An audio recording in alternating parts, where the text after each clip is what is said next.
नमस्कार, मैं मेघा गंगवार और आप देख रहे हैं प्रकाश टीवी। मध्य प्रदेश के कूनो नेशनल पार्क में एक फीमेल टाइगर की मौत हो गई। 26 मार्च से अब तक 9 चीते अपनी जान गंवा चुके हैं, जिनमें 3 शावक भी शामिल हैं, जिनका जन्म कूनो में ही हुआ था। आखिर 1 साल के अंदर ही भारत में इतनी तेजी से चीते क्यों मर रहे हैं? इनके पीछे के क्या मुख्य कारण हैं? आज की इस वीडियो में हम इन्हीं बातों पर चर्चा करेंगे, इसलिए वीडियो के अंत तक बने रहें। इससे पहले कूनो प्रबंधन ने प्रेस नोट जारी कर कहा था कि कूनो नेशनल पार्क में बाड़े में रखे गए 14 चीते स्वस्थ हैं। कूनो और नामीबिया के वाइल्ड लाइफ एक्सपर्ट लगातार उनका हेल्थ चेकअप कर रहे हैं। इसके अलावा जंगल में घूम रही 2 मादा चीतों पर भी निगरानी रखी जा रही है और उनको बाड़े में वापस लाने का प्रयास जारी है। इन्हीं दोनों में से एक मादा चीता मृत पाई गई है। ये मादा चीता कूनो नेशनल पार्क के जंगल में घूम रही थी। उसे हेल्थ चेकअप के लिए लाया जाना था। पिछले 10 दिनों से वन विभाग की टीम उसकी तलाश कर रही थी। हाल ही में सुप्रीम कोर्ट ने कूनो में चीतों की मौत पर भी चिंता जताई थी।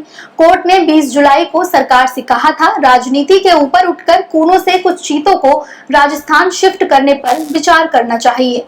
सुप्रीम कोर्ट ने कहा था, अफ्रीका और नामीबिया से जितने चीते लाए गए थे उनमें से 40% की मौत हो चुकी है। राजनीति से ऊपर उठकर कूनो से कुछ चीतों को राजस्थान शिफ्ट करने पर विचार करना चाहिए। आप क्यों नहीं राजस्थान में कोई अच्छी जगह ढूंढते हैं? सिर्फ इसलिए कि राजस्थान में विपक्षी दल कांग्रेस की सरकार है, इसका मतलब ये नहीं कि आप इस प्रस्ताव पर विचार ना करें।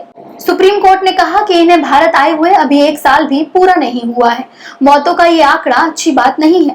केंद्र सरकार की ओर से additional solicitor general Aishwarya Bhati इसके बाद कोर्ट में पेश हुए थे। साउथ अफ्रीका की एक स्टडी में 293 चीतों की मौत को डॉक्यूमेंट किया गया है। इसमें चीतों की दर बताई गई है। इसमें कहा गया है कि शिविर में रखने की वजह से 6.5% चीतों की मौत हुई।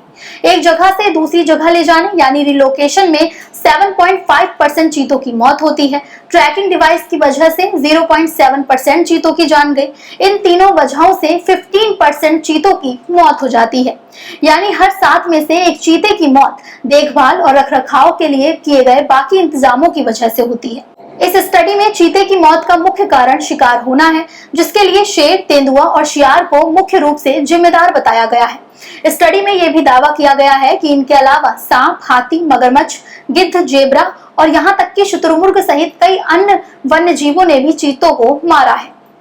केंद्रीय पर्यावरण एवं वन मंत्रालय और राष्ट्रीय बाघ संरक्षण प्राधिकरण ने 31 जुलाई को सुप्रीम कोर्ट में एक संयुक्त हलफनामा दिया।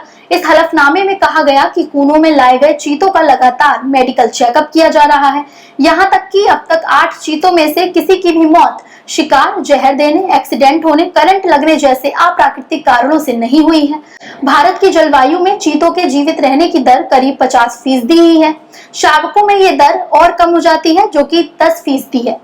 वेटरनरी केयर, लगातार निगरानी और मैनेजमेंट समेत चीतों के व्यवहार से संबंधित खास पहलुओं पर स्पेशलिस्ट की सलाह को ध्यान में रखते हुए ही उनकी देखभाल की जा रही है।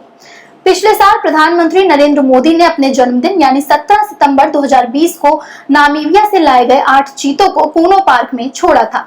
इस साल 18 फरवरी को साउथ अफ्रीका से 12 और चीतों को कूनो में छोड़ा गया, यानी 20 चीते लाए गए थे। इनमें से अब तक 9 चीतों की मौत हो चुकी है। अब 1 साल में 50% यानी आधे चीते भी सर्वाइव कर जाते हैं, तो चीतों को रेस्क्यू करने का ये प्रोजेक्ट सफल माना जाएगा। अब आपसे मेरा सवाल है, आपको क्या लगता है, जब भारत में चीतों के जिंदा रहने की दर मात्र 50% है, तो ऐसी स्थिति में क्या चीतों को भारत में लाना चाहिए?